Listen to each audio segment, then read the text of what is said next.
Good evening, good morning, good afternoon, wherever you are, whenever you are. Hello, thank you for watching my videos. It's Mike, it's February 25th, 2009. Here's a little recap of some of the news I was looking at. Now to begin with, I'm going to post a link to a YouTube video. Someone sent me this and I thought it was ridiculously humorous, so I have included it. This is, if you consider Garfield to be the federal government, and John to be the population of the United States, you will indeed see the humor. Please enjoy and have a good laugh. Make sure you're not holding anything at the time. It will probably get thrown from the laughter. Okay. Serious news. Fraud squad raids offices of Anglo Irish Bank. Okay, so the fraud squad's now gone into the Irish banks. It's basically trying to figure out, okay, what have you been fiddling at? What's up with the numbers here? Now, I don't know who the auditor for Anglo Irish Bank is, but it wouldn't surprise me at all if it was, well, I can't actually say, I'll probably get sued. But anyway, the fraud squad's not particularly impressed with the record keeping and is going in and is going to go figure out what's going on. Hopefully that will settle down some of the public, so they won't have a repeat of the 100,000 people protest last weekend. But I'm sure the Irish will find something else to protest. Collapse in business investment puts economy into a spin. Okay, so this is from today's Independent. Basically saying nothing's being invested into business and there's all kinds of problems with this.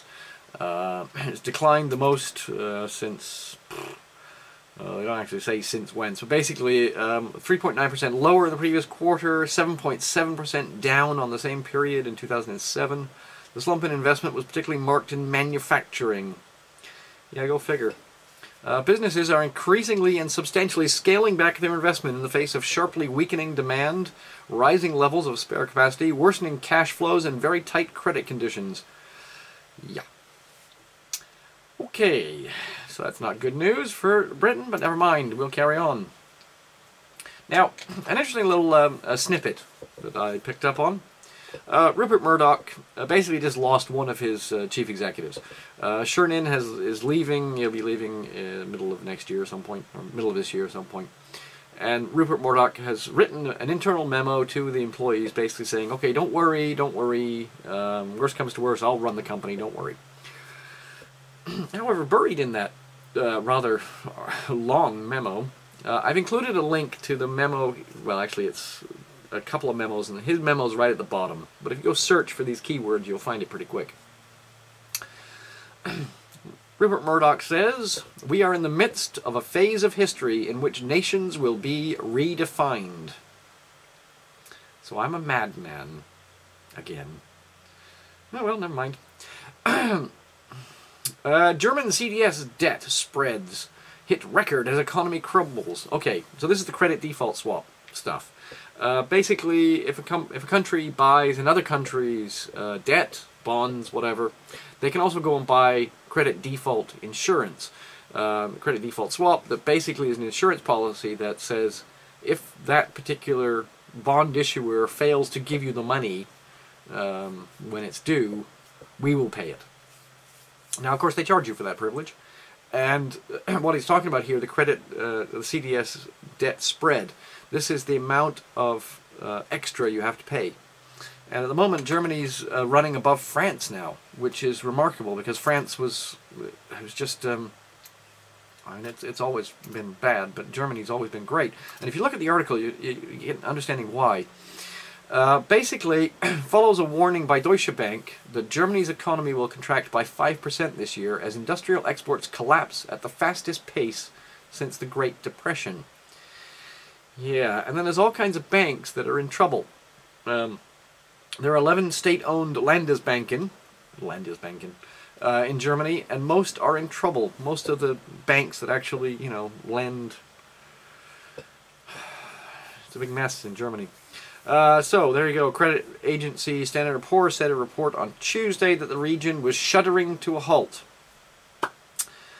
S&P also said, actually quite interestingly, foreign debt is 115% of gross domestic product in Estonia, 103% in Bulgaria, and 93% in Hungary. So guess what? Those are the next ones that are going to have trouble. Remember that, Estonia, Bulgaria, Hungary. What's happening over in, let me see if I can find it here, Czechoslovakia. Now Bloomberg reports, not Czechoslovakia, Ukraine, my mistake. Ukraine ratings have been cut to CCC plus by S&P. Okay, so it was cut from, you know, a reasonable level, you know, AAA, down to triple C. Standard & Poor's basically saying Ukraine is about to implode financially, and who knows where it's going to go. And it knocked it down 2 levels. So that's just crazy. Now, previously, what S&P, the previous country, was Latvia that they'd cut and knocked down. So there's going to be some fun things happening in Eastern Europe, I tell you. Okay, moving to Asia.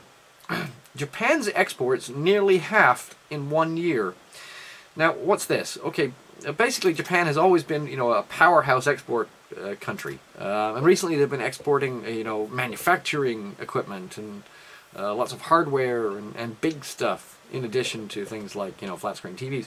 But although things like flat screen TVs are actually being manufactured in places like South Korea and China because it's cheaper labor. And where Japan's really been focusing is on high-value stuff like cars and manufacturing control systems and, you know, things like robots. For God's sakes, they build all kinds of really high-tech things in Japan. Well, their exports have declined 46. Exports in general have declined 45.7% in January from a year ago. Exports to Asia sank 46.7%. Exports to China falling 45.1%. Sales to Brazil fell 38%. This is very bad.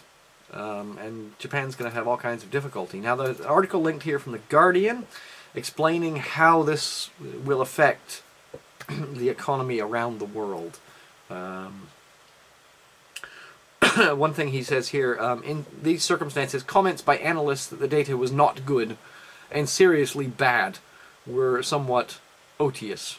Yes. Yeah.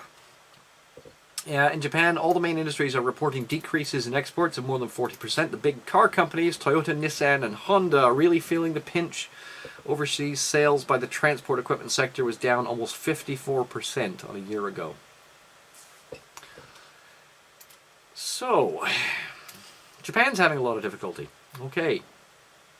Now, some things in the States, then, to pay attention to. Now, this may have escaped a few people a couple of days ago. Let me just pull this up here. Researchers say 32 Illinois banks at risk for failure. Now, the article I've included also lists off other states that are, you know, much more likely to have bank failures.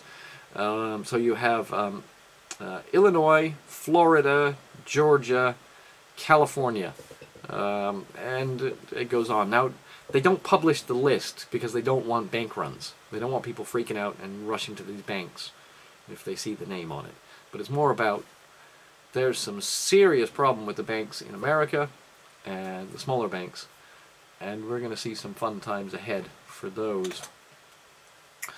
So, state budgets also having difficulty. I've linked an article to state budgets and the troubles they're having and expect to have over the next 6 to 12 months. I've also linked a little funny story from about American Express. American Express has offered to pay some cardholders $300 if they'll pay off their balance by the end of April, and then American Express will close the account. And in turn for doing this, American Express will give you $300. Yeah.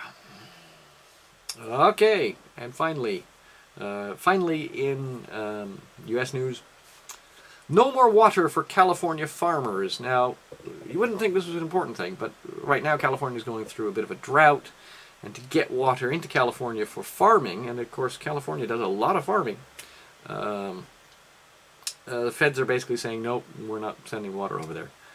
Expect price of food to rise even more if it's more difficult to grow things in California. Google email crashed yesterday. You may not have noticed, but I certainly did. I was sitting here going, well, that's weird. Why am I not getting emails through? basically crashed for an hour and a half. It was overnight in the States, but it was daytime here.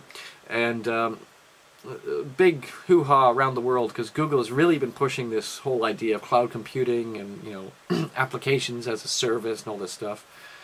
And if they, you know, their email system, which is one of their key applications, goes down for like an hour and a half, 2 hours, I mean, it just points to, okay, do we trust them? Do we trust them with our email? Because Google have been selling this, you know, email service into systems and into companies worldwide to replace, you know, the overhead of maintaining your own email system. They're using Google Mail instead.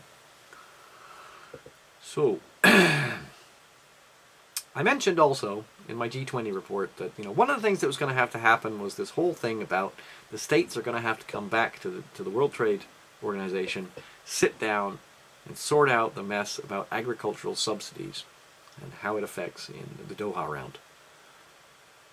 There's a linked report from a Japanese newspaper. Now, it is in Japanese, but I've linked a translated Google page for you. Basically, World Trade Organization Secretary General is urging Japan to compromise on agricultural market liberalization, but in there also states that America is willing to modify their subsidies on agriculture. Wonder when it will make when that news will make it to the American papers. Interesting stuff.